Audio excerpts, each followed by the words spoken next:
Bienvenue dans le débat du 12-13.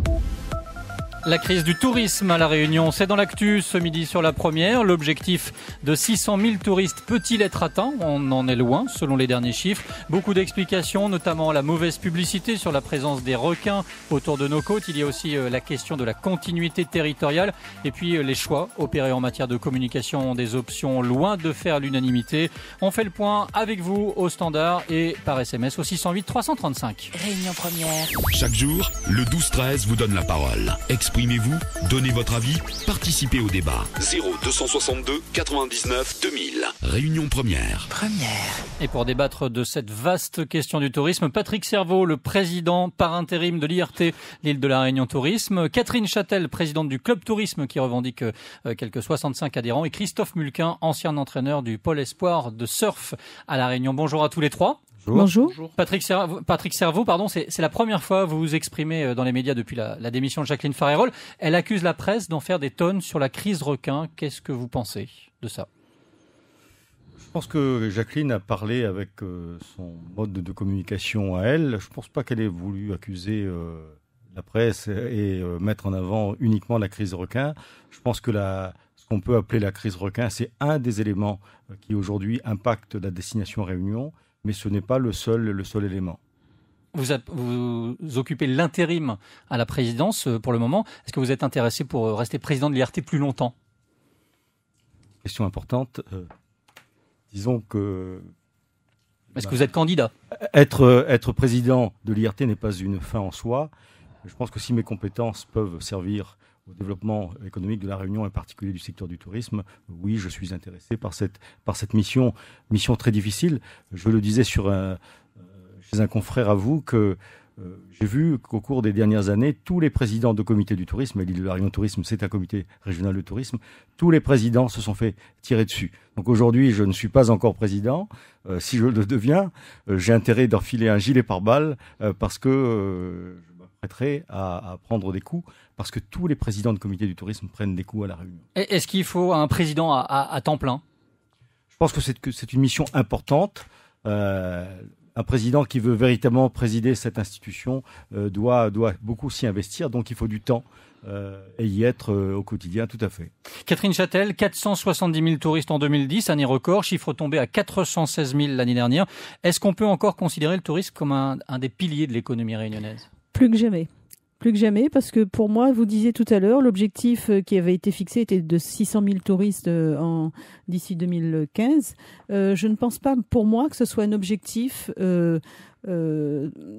réalisable, mais par contre, je préférais qu'on accentue beaucoup plus sur la dépense journalière de ces 410 000 touristes, avec du Made in Réunion beaucoup plus de qualité.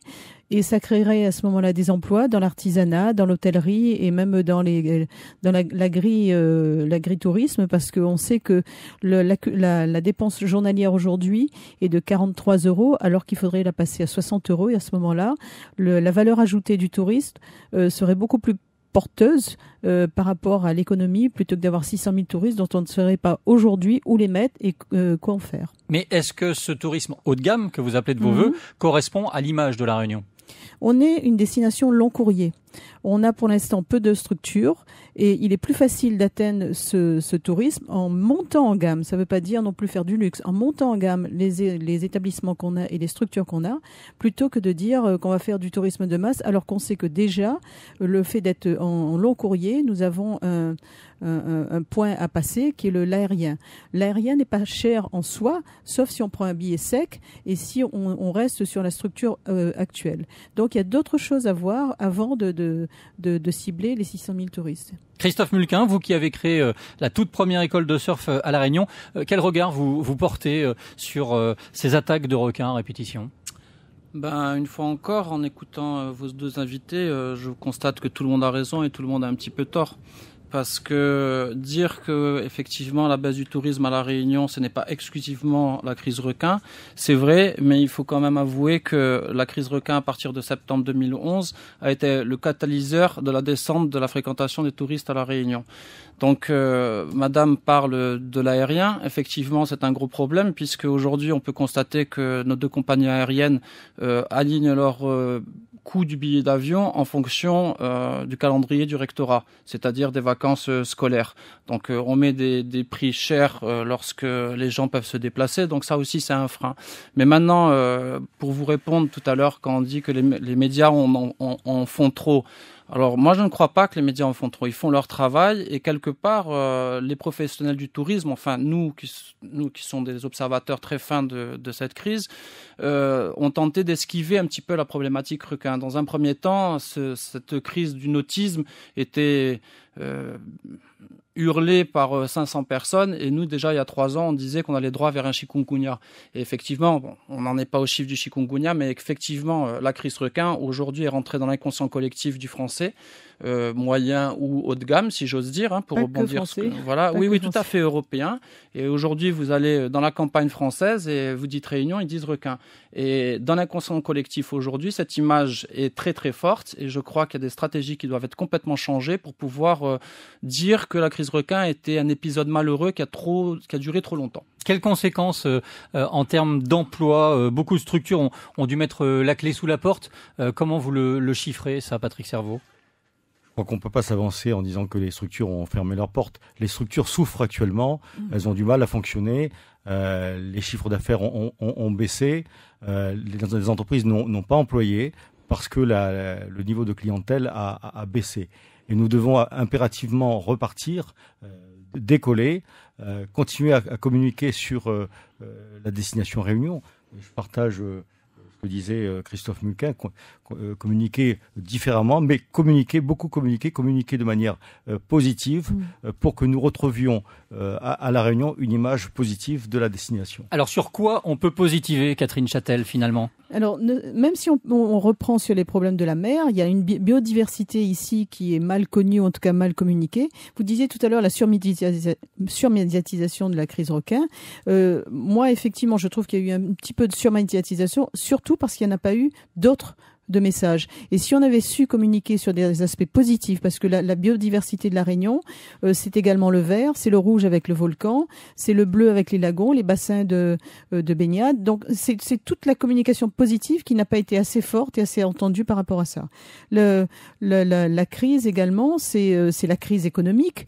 Donc il n'y a pas que le requin. Malheureusement, la crise requin ici est vécue comme un phénomène affectif, puisqu'on est dans une île et que le requin affecte malgré tout des gens qu'on connaît. Donc il ne faut pas négliger ça.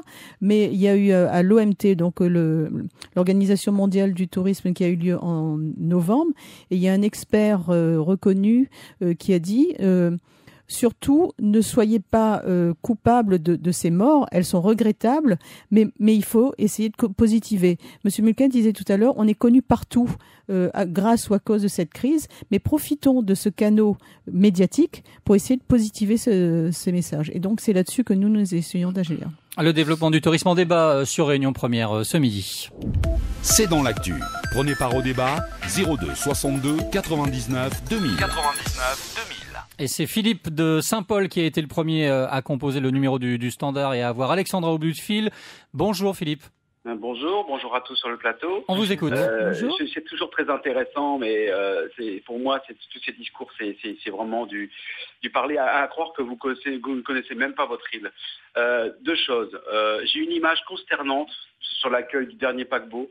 Quand vous parlez de clientèle aisée, c'est des clientèles aisées qui arrivent aussi en paquebot. Et questions étrangères, nous ne maîtrisons aucune langue étrangère. C'est quand même triste. Aujourd'hui, on a pourtant des jeunes qui font des formations ou qui parlent plusieurs langues et ne sont pas utilisés ni embauchés.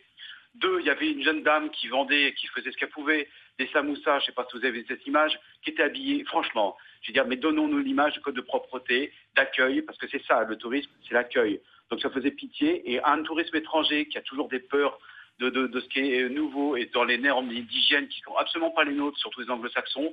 Présenter ça comme c'était, franchement, ça donne pas envie d'acheter et ils n'achèteront pas, ils n'auront pas découvrir plus que ça en se disant que l'île est un peu ma cote. Maintenant, messieurs, dames, il y a des structures dans les Hauts, je suis désolé, c'est pas que la mer, c'est pas que les hôtels, il y a des structures dans les Hauts que je connais personnellement. Je peux vous dire que leur carnet est plein pendant sur les 3-4 mois qui viennent.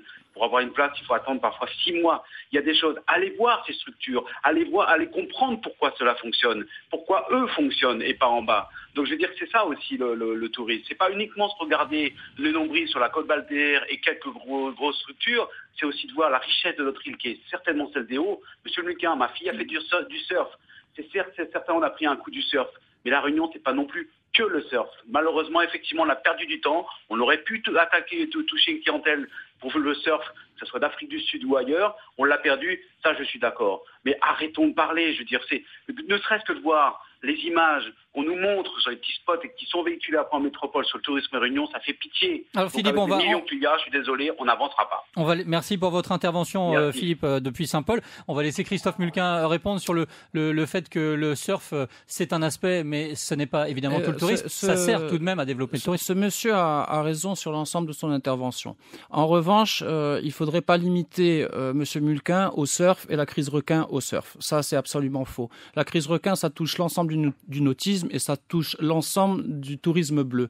À l'époque, on parlait du tourisme bleu, du tourisme vert.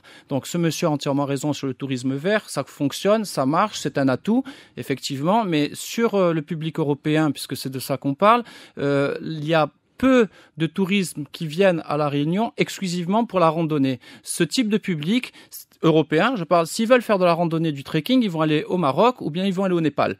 Voilà. Donc maintenant, ce qu'il faut savoir au niveau du tourisme, c'est que on est sur une île tropicale, on est loin, les billets sont chers et un touriste qui veut venir ici veut autant aller dans les Hauts, mais veut aussi aller à la plage, prendre un coup de soleil, boire un punch, avoir les doigts de pied en éventail et surtout pouvoir rentrer dans l'eau sans avoir peur. Le débat continue également au standard. On va rejoindre Géraldine qui nous appelle de Saint-Benoît. Bonjour. Bonjour. Alors quel débat voulez-vous faire avancer de votre côté? En fait, j'étais interpellée en fait par la communication qu'avait faite l'IRT récemment sur le principe des îles Vanille, à savoir des billets combinés avec la destination Réunion et Maurice et Madagascar, donc les îles de la zone. Donc coopération veut dire ce que ça veut dire. Hein. Et donc, je voulais juste savoir, en sens inverse, qu'est-ce que ces îles-là nous apportaient et qui payait la facture, en fait, de toute cette communication qu'avait fait l'IRC, donc par son réseau et par le fait de la coopération régionale. Est-ce que, en sens inverse, Maurice, Madagascar en faisaient de même, c'est-à-dire des billets avec un combiné Réunion à l'intérieur? Voilà, est-ce qu'on peut faire découvrir aussi aux gens qui visitent Maurice la Réunion dans le sens inverse? C'est un peu ça l'idée. C'est le but de ma question. Merci pour cette question, Géraldine, qui rejoint d'ailleurs une remarque de Fred de Saint-Leu sur notre canal SMS. Fred qui dit « Les organismes réunionnais préfèrent à chaque jeu offrir des billets d'avion pour aller à Maurice au lieu de faire la promotion de la Réunion. Qu'est-ce que Maurice a de plus que la Réunion ?» Patrick Serveau pour répondre à cette auditrice. Oui. La Réunion est une île. Et il est important que nous travaillions en complémentarité avec les destinations voisines. Je voudrais vous donner un chiffre. Un touriste sur 4 qui vient de destinations lointaines venant à Maurice ou sur les îles d'à côté vient ensuite à La Réunion. Et c'est une façon pour nous d'augmenter la fréquentation de La Réunion. Il faut que nous travaillions sur les combinés parce que c'est une façon pour nous d'augmenter la fréquentation touristique de La Réunion. Mais est-ce que ça fonctionne ? Mais ce chiffre d'un touriste sur 4, ce n'est pas du virtuel. Aujourd'hui, c'est la réalité. Je voudrais, avant de passer à autre chose, dire un petit mot pour Philippe, qui nous accuse d'être parleur. Je dirais à Philippe que, caché derrière son téléphone, il peut dire beaucoup de choses, mais derrière le micro, vous n'avez pas que des parleurs. Au moment où je vous parle, j'ai un hôtel qui fonctionne, mon épouse est à l'accueil et attend des clients qui arrivent.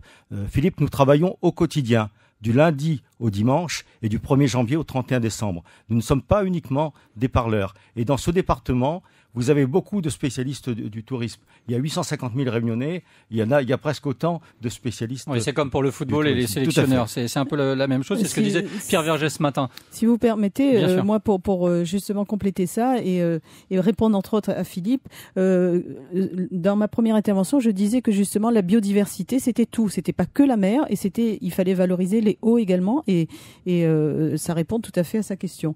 Et pour compléter ce que Patrick Cerveau disait, c'est que moi aussi je suis professionnelle, je suis une agence réceptive et là je vais essayer de chercher le marché chinois pour vendre non pas seulement Maurice, puisque Maurice a une longueur d'avance, mais pour vendre des combinés et augmenter le combiné sur la Réunion. Alors que jusqu'à présent, les Chinois qui venaient à Maurice, il ne restait qu'une journée sur la Réunion et 3 jours sur Maurice. Donc là, moi j'essaye d'inverser et on fait un travail de fond et on est des professionnels qui parlons de ce que nous connaissons. Réunion première. Le 12-13 vous donne la parole. 0262 99 2000. Réunion première. Et on va prendre la direction de Sainte-Marie où Fred nous attend derrière son téléphone. Bonjour Fred. Oui, bonjour. Vous souhaitiez participer à ce débat, on vous écoute. Voilà, moi ce que j'avais à dire, c'est que en fait, j'ai une question à poser à ces professionnels du tourisme. On l'écoute. Est-ce que en fait, la Réunion a-t-on besoin du tourisme? Ne vit pas-on au-dessus de nos moyens? Oui, certes, la misère existe dans notre île, mais on n'a pas besoin du tourisme pour vivre. Je pense que c'est une volonté de nos hommes politiques et aussi de ceux qui détiennent l'île de ne pas faire venir du tourisme ici à La Réunion pour justement récolter tous les fonds qui viennent de la métropole, c'est-à-dire les 20 milliards qui arrivent tous les ans. Et qu'en fin de compte, La Réunion vit bien et que ces grosses familles vivent très très bien de cette manne d'argent. Alors, ça voudrait dire qu'on ferait l'impasse sur une destination où il y a quand même des choses magnifiques à découvrir. Exactement. Et nous, on n'a pas à envier l'île Maurice. Notre île, elle est tellement belle, tellement propre. On va dire qu'elle a peut-être une petite délinquance, mais vous savez, si vous allez à Madagascar ou vous allez à l'île Maurice, vous ne pouvez plus marcher le soir tout seul. À La Réunion, vous pouvez encore. Alors, moi, je pose une question. A-t-on vraiment besoin d'un tourisme de masse pour avoir justement un mépris de ces gens? Parce que nous, il faut bien savoir que 60% de la clientèle mauricienne, ce sont des Réunionnais qui se déplacent entre janvier et juillet dans l'île Sœur. C'est-à-dire que le jour où les Réunionnais ne mettent plus les pieds à Maurice, Maurice est une île morte. Alors ça, c'est votre point de vue. On va peut-être laisser quand même Catherine Châtel répondre à ce que vous nous dites. Alors bonjour Fred, j'entends bien ce que vous dites, mais il faut savoir que le tourisme local et le tourisme étranger amènent pratiquement 1 milliard de fonds d'argent propre, d'argent frais, à La Réunion. Donc je pense qu'on ne peut pas se passer de cette manne. Maintenant, vous disiez le tourisme de masse, c'est justement ce qu'on ne veut pas. Donc il ne faut pas confondre le tourisme et le tourisme de masse. Nous essayons justement de canaliser des tourismes ciblés qui viennent chercher avec du long courrier quelque chose qu'ils n'ont pas ailleurs. Le volcan et la biodiversité, qu'elle soit marine ou verte. Donc, par rapport à ça, je ne pense pas qu'on puisse dire qu'on galvaude et qu'on solde notre île. Maintenant, on ne peut pas se passer d'un phénomène qui, aujourd'hui, à travers le monde, donne de l'activité à tout le monde. Parce qu'un tourisme qui vient, c'est 1 emploi et demi qui se crée lors de son passage. Donc, dans une île où il y a plus de 25% de chômage, et notamment les jeunes, je pense qu'on ne peut pas se passer de cette manne économique. Christophe Mulquin, un mot sur les actions qui sont menées par le comité opérationnel du risque requin pour réduire le risque requin. Interdiction de baignade jusqu'à nouvel ordre. Est-ce que c'est la seule solution? Est-ce que les vigies-requins sont efficaces, etc. Je vais être un petit peu radical là-dessus. C'est que la crise requin nous est tombée sur le coin de la figure un peu pour tout le monde, les services de l'État, les politiques, les activités. Et aujourd'hui, on se retrouve confronté à un lobbying écologique très important qui met en avant plus le requin comme un totem, et on privilégie plus la recherche pour étudier le comportement du poisson que plutôt de mettre des moyens pour protéger l'humain. Ça, c'est indéniable. Et qu'est-ce que vous répondez à ceux qui disent les requins sont dans leur milieu naturel? Mais on mange de l'espadon, on mange du thon, on mange du poisson. Il faut arrêter. Pas tous. Le requin était un poisson qui était pêché à La Réunion. Il a été interdit de pêche par rapport à une suspicion de ciguatera. Et ça a été une énorme erreur. On ne va pas refaire l'histoire. Maintenant, s'il y a un protocole de recherche de ciguatera, c'est pour pouvoir remettre le poisson à l'étal et pour pouvoir remettre la pêche en ordre.